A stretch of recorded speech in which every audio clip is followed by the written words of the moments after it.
Hello అండి. అందరికీ నమస్కారం. ఈరోజు మళ్ళీ ఒక మంచి కథతో మీ ముందుకొచ్చేసాను. కథ పేరు 'మా నాన్నే నా హీరో'. ఈ కథను రచించిన వారు బేతపూడి శ్యామల గారు. ఇంకా కథ మొదలుపెట్టేస్తున్నానండి. పైన ఫ్లాట్ నుంచి పెద్ద పెద్ద కేకలు, అరుపులు, ఏవో విసిరేస్తున్న శబ్దాలు. మన పైన ఫ్లాట్లో ఆ గుంట వెధవ పెద్దా చిన్నా లేకుండా ఇంట్లో వాళ్ళని ఎడాపెడా వాయిస్తున్నాడు. పాపం తల్లి ఏడుస్తోంది. మీరు కాస్త కలగజేసుకుని వాణ్ణి మందలించరాదా? వాడు మీతో బాగానే మాట్లాడతాడు గదా, రోజూ విష్ చేస్తాడు కూడాను. మీరు చెప్తే వింటాడు. చిన్నప్పటి నుంచి చూస్తున్నవాడు. మన కళ్ళ ముందే పెరిగినవాడు. తాపీగా వార్తాపత్రిక చదువుతున్న భర్తతో కోపంగా అంది లక్ష్మీదేవి. పేపర్లో నుంచి తలెత్తకుండానే, అది మా కుటుంబ విషయం, మీరెందుకు కలగజేసుకుంటున్నారు అని వాళ్ళ ఇంట్లో వాళ్ళే మనకి ఎదురు తిరుగుతారు. అంతకంటే అవమానం ఇంకోటుండదు. ఎవరి కర్మ వారిది. మనం చేసేదేముంది అని గ్లాస్లో కాఫీ పూర్తి చేసి పేపర్ మడిచి ఉదయం శుభోదయాలు పలకడానికి చరవాణిలో నిమగ్నమయ్యాడు శ్రీనివాస్. భర్త సంగతి తెలిసి అతన్ని కదపటం తనకి బుద్ధి తక్కువ అనుకుంది బాధగా. ఆ మధ్య వరసకు తోడికోడలు ఒక ఆవిడ తమ ఇంటికొచ్చింది. ఆవిడ భర్త శ్రీనివాస్కి మంచి స్నేహితుడు. ఆవిడ శ్రీనివాస్కి దగ్గర బంధువే.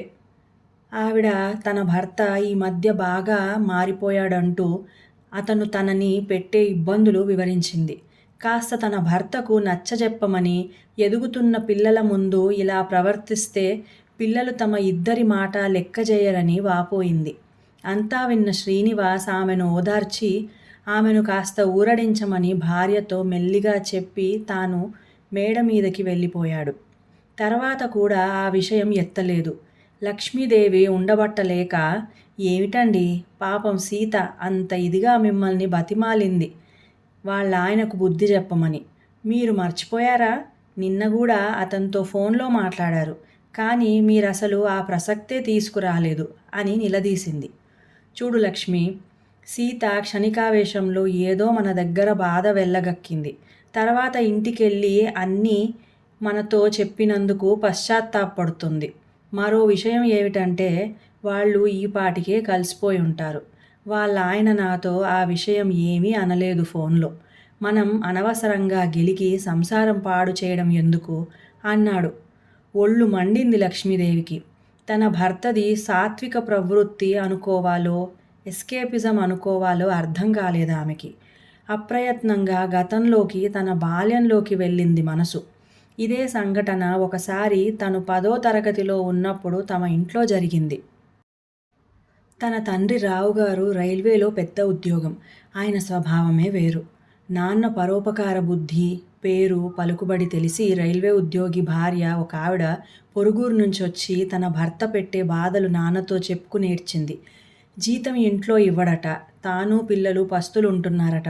ఆవిడకి అమ్మ కడుపు నిండా భోజనం పెట్టి ఒకరోజు తమ ఇంట్లో సేద తీర్చి పంపింది. నాన్న తనేం చేయాలో అది చేసేశాడు. ఆవిడ చేత రాతపూర్వకంగా ఫిర్యాదు చేయించి నెల నెల ఆవిడే భర్త ఆఫీస్కి వెళ్ళి జీతం తీసుకునేటట్లుగా పైవారికి ఉత్తరాలు రాసి ఆ కుటుంబానికి ఒక దారి చూపించాడు.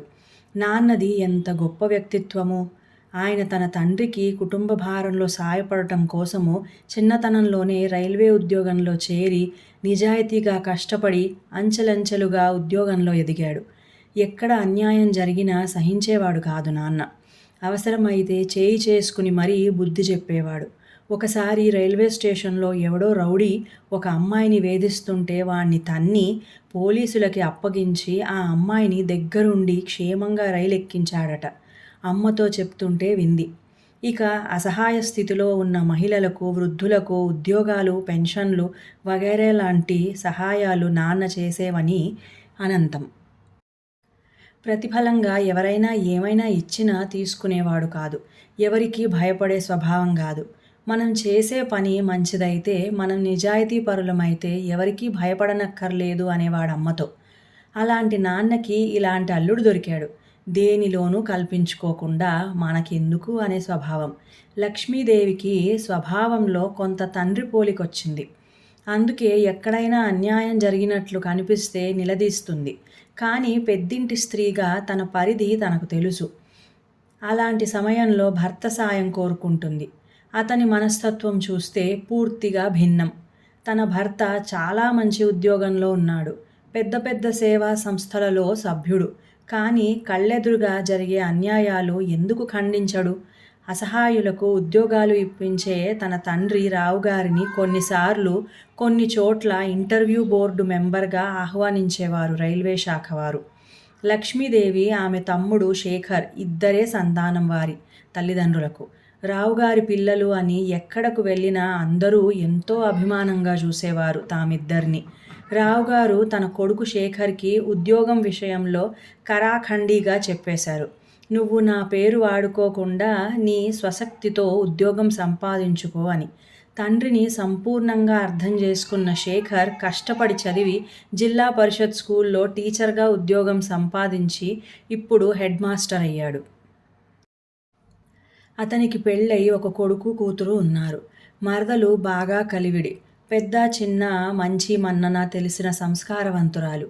దేవుడి దయ వల్ల తన తల్లి తండ్రి కూడా ఆరోగ్యంగానే ఉన్నారు. తమ్ముడి కుటుంబం వారితోనే ఉంటోంది.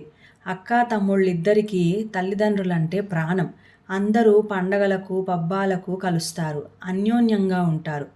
తమ్ముడికి తండ్రి స్వభావం పూర్తిగా రాలేదు. కానీ తమ్ముడి కొడుకు ప్రసాద్కి తాత పోలిక అంటే రావుగారి పోలికొచ్చింది. ఎవరికి ఏ సమస్య వచ్చినా తనే ముందుండి పరిష్కరిస్తాడు. కాలేజీలో స్టూడెంట్స్ యూనియన్ లీడర్. కాలేజ్లో ర్యాగింగ్ పేరుతో అమాయకులను వేధిస్తే తాట తీసేవాడు. స్కాలర్షిప్పులు ఫీజుల విషయంలో కాలేజీ యాజమాన్యానికి విద్యార్థుల తల్లిదండ్రులకు మధ్య వారధిగా ఉండి ఇరుపక్షాలకు తృప్తిగా ఉండే విధంగా సమన్వయపరిచేవాడు. అతనంటే విద్యార్థులకు, యాజమాన్యానికి, కళాశాల సిబ్బంది అందరికీ ఇష్టం. చిన్న వయసులోనే ఎంతో మానసిక పరిపక్వత, అందరితో సామరస్యంగా మసలే తీరు, అవసరమైతే గొడవకి దిగి అయినా బాధితులకి న్యాయం చేయటం లాంటి నాయకత్వ లక్షణాలతో అందరినీ ఆకట్టుకున్నాడు. అమ్మాయిలందరికీ పెద్ద హీరో. తను మాత్రం చదువు మీద దృష్టి పెట్టి గవర్నమెంట్ ఉద్యోగం సంపాదించాలనే పట్టుదలతో ఉన్నాడు. దాని వెనుక తాతగారి ప్రోత్సాహం, తండ్రి మద్దతు ఉన్నాయి. అతని చెల్లి శకుంతల వైపు కన్నెత్తి చూడాలన్న కుర్రాలకు హడల్. ప్రసాద్ చెల్లి కదా మరి. తన ఒక్కగానొక్క కూతురు సుధకు ప్రసాద్ని చేసుకోవాలని లక్ష్మీదేవి కోరిక. ఇరు కుటుంబాలకి సమ్మతమే. ప్రసాద్కి ఈ సంవత్సరమే బ్యాంక్ ఆఫీసర్గా ఉన్న ఊళ్ళోనే పోస్టింగ్ వచ్చింది. సుధ పీజీ చదువు పూర్తి కాగానే వచ్చే సంవత్సరం పెళ్లి చేసేద్దాం అనుకున్నారు పెద్దవాళ్ళు. అనుకున్నట్లే సుధ పీజీ ఫస్ట్ క్లాస్లో పాస్ అయ్యింది. లెక్చరర్ ఉద్యోగం కోసం ప్రయత్నాలు చేస్తోంది. నిశ్చితార్థం, పెళ్ళి టకటకా అయిపోయాయి. కూతుర్ని అత్తగారింటికి పంపుతూ కన్నీళ్లు పెట్టుకున్న తన పుట్టింటికే కోడలుగా వెళ్తోందని ఒక పక్క సంతోషం లక్ష్మీదేవికి. కొత్త దంపతుల హనీమూన్ సరదాలతో 2 నెలలు గడిచాయి. కూతుర్ని రోజు ఫోన్లో పలకరిస్తుంది లక్ష్మీదేవి. వారి అన్యోన్యత గురించి విని మురిసిపోతోంది. దసరా పండక్కి కూతుర్ని, అల్లుణ్ణి, అతని కుటుంబాన్ని, అదే తన పుట్టింటి వారిని ఆహ్వానించింది. అంతా కోలాహలం, సందడి. లక్ష్మీదేవికి తృప్తిగా ఉంది. తను కోరుకున్న లక్షణాలతో అల్లుడు దొరికినందుకు. ఆ రాత్రి వెన్నెల్లో డాబా మీద కూర్చున్న కూతురికి, అల్లుడికి పాల ఫ్లాస్క్, చిరుతిళ్ళు ట్రేలో పెట్టుకుని మెట్లెక్కుతోంది లక్ష్మీదేవి. కూతురు అల్లుడితో ఏదో నిలదీస్తున్నట్లు గట్టిగా మాట్లాడుతుండడంతో అప్రయత్నంగా ఆగి సభ్యత కాదని తెలిసినా వినసాగింది. మీరు ప్రతి ఒక్కరితో కయ్యానికి కాల్దువ్వుతారు. ఇవాళ పొద్దున్న పెరట్లో పాలవాడు పనిమనిషిని కొట్టాడని మీరు వాణ్ణి కొట్టినంత పని చేశారు. వాళ్ళిద్దరూ మొగుడు పెళ్ళాలు. మనకెందుకు మధ్యలో? ఎదురింటి తాతగారి పెన్షన్ రాలేదని ఆయనను ఆఫీస్ చుట్టూ తిప్పుతున్నారని ఆ పెన్షన్ ఆఫీస్కి వెళ్ళి వాళ్ళని నిలదీసి కోప్పడి కంప్లైంట్ రాస్తానని బెదిరించి ఆయనకు పెన్షన్ తెప్పించేదాకా ఊరుకోలేదు. ఆ మధ్య సినిమా హాల్లో ఎవడో ఒక అమ్మాయిని తోసుకుని వెళ్తూ నడుము గిల్లాడని వాడి కాలర్ పట్టుకుని వార్నింగ్ ఇచ్చారు. లోకంలో అందరూ ఇలాగే ఉన్నారా? మా నాన్నగారు చూడండి ఎంత మృదువుగా ప్రవర్తిస్తారో. ఎవ్వరితోనూ ఆయన పోట్లాడటం, తిట్టడం చూడలేదు. అమ్మను కూడా ఏనాడూ నొప్పించలేదు. అసలు ఆయన గొంతెత్తి గట్టిగా మాట్లాడమన్నదే తెలీదు. చిరునవ్వు ముఖంతో ఎంత ప్రశాంతంగా ఉంటారో. మా బంధువులు మాత్రమే కాదు, మా నాన్న స్నేహితులు కూడా నాన్న ఎప్పుడూ సౌమ్యంగా ఉంటారని ఎంతో ఇష్టపడతారు. ఇంకా ఏదో చెప్పుకుపోతుంది సుధా తాదాత్మ్యంతో. తండ్రిపై భక్తి, ఆరాధన కలిసిన స్వరంతో వింటున్న లక్ష్మీదేవి అవాక్కయ్యింది. తేరుకున్నాక చిరునవ్వుతో అనుకుంది, ఎవరి నాన్న వాళ్ళకి హీరో అని. ఇంకా కథ సమాప్తం.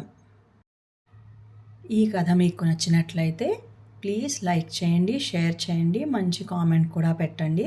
అలాగే నా సంగీతం ఛానల్ సాగరిక సంగీత మండలి ఛానల్ని కూడా సబ్స్క్రైబ్ చేసుకొని మంచి భక్తిరసమైన పాటల్ని వినండి. ఇంకా సెలవు.